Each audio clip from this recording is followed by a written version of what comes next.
When Grace Miller pulled into Willow Bend for the first time in more than 15 years, she expected her chest to tighten, her eyes to sting, or her breath to catch the way it usually did whenever she crossed into Indiana. But this time, she felt nothing. Maybe numbness was its own kind of peace. Her old Toyota rattled to a stop in front of house number 14, a two-story white home with chipped shutters and a front porch that sagged in the middle like a tired smile. The sight of it made her exhale slowly. "This is it," she whispered to herself, "my fixer-upper." She stepped out, stretched her back, and took in the neighborhood. Willow Bend was the kind of quiet street where mailboxes were still painted by hand, where neighbors waved even if they'd never met you, where maple trees lined both sides like gentle sentinels. Places like these didn't exist in big cities anymore.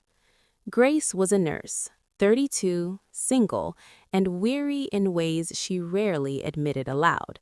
After losing her father unexpectedly in a heart attack and spending years working relentless shifts in Chicago hospitals, she'd finally hit a wall. Her therapist suggested change, rest, grounding. Grace didn't know what any of that meant, but she knew she needed somewhere to breathe. So she bought this house, a foreclosure, cheap, dusty, sad. But something about it called to her. Maybe a house with a past was the right place for a woman trying to rebuild her future. Inside, the air smelled faintly of old wood and forgotten summers. The floors creaked under her shoes. Wallpaper peeled at the corners like it was trying to escape the walls. Grace set her bags down and walked room to room, imagining possibilities. The living room could be bright. The kitchen could be cozy.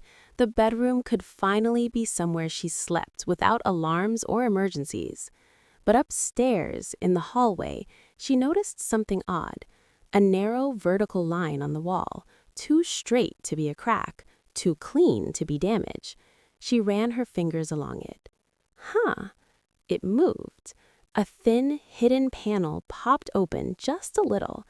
Grace pulled it gently, and inside lay a shallow cavity, dusty, empty, except for a small leather-bound journal. It was tied with a worn ribbon. She hesitated. Someone hide this? But curiosity nudged stronger than caution. Grace took the journal, sat on the floor under the warm glow of a hallway bulb, and untied the ribbon carefully. Inside, on the first page, was a date written in elegant ink, July 6, 1993, and below it, a name, Maggie Turner. Grace's brows furrowed. Turner? She knew that name. The realtor mentioned a Turner family once lived here, a mother and daughter. Then a tragedy, something vague, something the realtor glossed over with an apologetic smile, the way people do when they don't want to spook a buyer.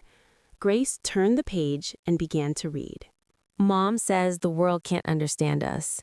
Dad says she's not trying hard enough. I just wish they'd stop fighting long enough to hear me. Maybe then they'd see I'm drowning quietly." Grace felt her throat tighten. She kept reading. "Sometimes I sit on the porch and count the mail trucks until the sadness stops. Sometimes it doesn't stop. Sometimes I wonder if people know how loud silence is when everyone in your house speaks love but forgets how to show it." Grace closed her eyes. Whoever Maggie was, she was hurting. Deeply. Grace flipped ahead. "Today, I met someone. A boy named Adam. His house is the one with the blue shutters. He asked why I looked sad. No one ever asks. They just assume. I told him my secrets in the backyard behind the willow tree. He said secrets are like splinters. They hurt more when they stay buried." A small smile tugged at Grace's lips. That line was beautiful, profound. A kid wrote that? She kept reading. "He teaches me to laugh. I teach him to listen. I think that makes us even." Grace placed the journal against her chest for a moment. She had come here hoping for quiet, but instead, she'd stepped into someone else's storm from decades ago. someone young, someone fragile, someone like her, maybe. That night, she slept lightly.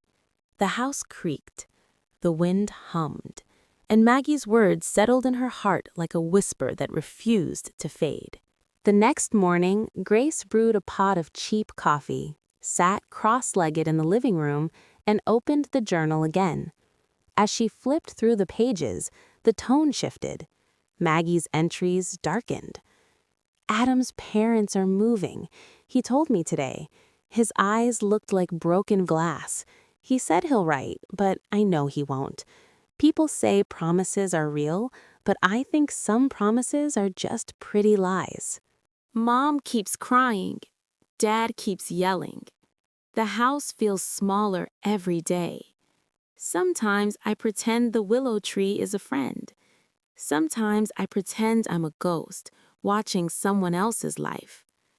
Grace's chest ached. She turned another page. If I disappear after this, just know it wasn't because I wanted to leave. It's because I didn't know how to stay. Grace's breath shook. She put down the journal and grabbed her phone. A quick search revealed what she feared. Maggie Turner died at age 15. Cause of death: suicide. 1993, Willow Bend, Indiana. A heavy silence settled over her. This house had held someone's pain, someone's last thoughts, someone's final truths tucked in a wall nobody opened for 30 years. Grace whispered into the quiet room, "I'm sorry, Maggie." But as she looked around the house, an unexpected resolve spread through her. This home wasn't cursed, it was grieving, and Grace knew grief better than most. Later that afternoon, as Grace cleaned out the living room, she accidentally knocked over the journal. When it fell, a page she hadn't noticed before fluttered out. It wasn't numbered, and it wasn't in Maggie's handwriting. It read, "If you found this, it means my daughter didn't get the chance to give it to you. Please read her words with kindness. They're the last pieces of her heart. Caroline Turner." Grace's vision blurred. This wasn't just a teenager's diary. It was a mother's attempt at closure she never got. Grace sat back on her heels and took slow, steady breaths. Something about this house, this journal, felt like fate, not coincidence. The next day, Grace walked the neighborhood, journal in hand, searching for the blue-shuttered house Maggie wrote about. She found it. She hesitated, but knocked. An elderly man answered, soft gray eyes full of warmth. "Yes?" he asked. Grace offered a tentative smile. This is going to sound strange. Did someone named Adam live here in the early 90s? The old man's face changed. Recognition flickered behind his expression. "I'm Adam," he said. "Was, at least. Haven't heard that name from anyone in decades." Grace's breath caught. She held up the journal slightly. "I think this belonged to someone you knew." Adam stepped onto the porch, eyes widening. "Maggie Turner?" Grace nodded. He leaned against the doorframe, overwhelmed. "I was 14. She was my best friend. Then one summer, she was just gone." The pain in his voice was old, but not healed. "I think she wanted you to have this," Grace said softly. Adam accepted the journal with trembling hands. He opened to the final page. Grace watched quietly as tears welled in Adam's eyes. There, in Maggie's handwriting, was one last message. "Adam, if you ever read this, thank you. You were the only light I had. I hope you grow up to be someone who keeps giving light. The world needs it, and so did I." Adam covered his mouth, shoulders shaking. I never knew. God." Grace put a gentle hand on his arm. "She never stopped caring about you." He nodded, swallowing hard. "And I never stopped wondering if there was more I could have done." Grace whispered, Maybe this is her way of telling you that you did enough. He exhaled shakily. Would you let me keep this? He asked. Grace smiled warmly. It was never mine. As she walked back to her house, Grace felt lighter than she had in years. She had given Maggie's story back to the one person who needed it most, and in doing so, something inside her shifted. She realized healing wasn't always loud or dramatic. Sometimes it was a quiet act of returning heavy pieces to the places they belonged. That evening, Grace stood on her porch watching the sun fade behind the maple trees. The air was gentle, peaceful. For the first time in a long time, she felt the tightness in her chest loosen. Later that night, her phone buzzed. A text from Adam. Thank you. I thought I'd buried that part of my life. Turns out it was still waiting for me. Grace smiled. Maybe she wasn't the only one who needed this house. Over the next few months, Grace worked on the old house piece by piece.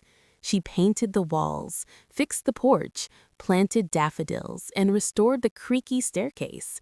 But she didn't erase the past. She kept Maggie's hiding place intact, cleaned, respected, honored. Neighbors dropped by often, meals were delivered, stories were shared. Adam visited and helped paint the living room, laughing about memories that surfaced. The house slowly transformed into something warm and welcoming. So did Grace. She slept better, smiled more, felt lighter. One quiet evening, while sorting through a closet, she found something taped to the back wall. This one was in Caroline Turner's handwriting. To whoever lives here next, please fill this home with kindness. It's seen enough sadness. Grace pressed the note against her heart. I will, she whispered. I promise. Months later, Grace visited Adam's parents, now elderly, gentle, and grateful. They told her something she never expected. Maggie always wanted to be a nurse, Adam's mother said softly. She wanted to help people who felt the way she did. Grace felt her throat tighten. Because that's exactly what Grace was, a nurse who had forgotten her own worth, a healer who had forgotten she needed healing too. The house didn't save her, but it gave her a place to remember who she was. In the quiet town of Willow Bend, Grace didn't just renovate a forgotten house. She restored a forgotten story.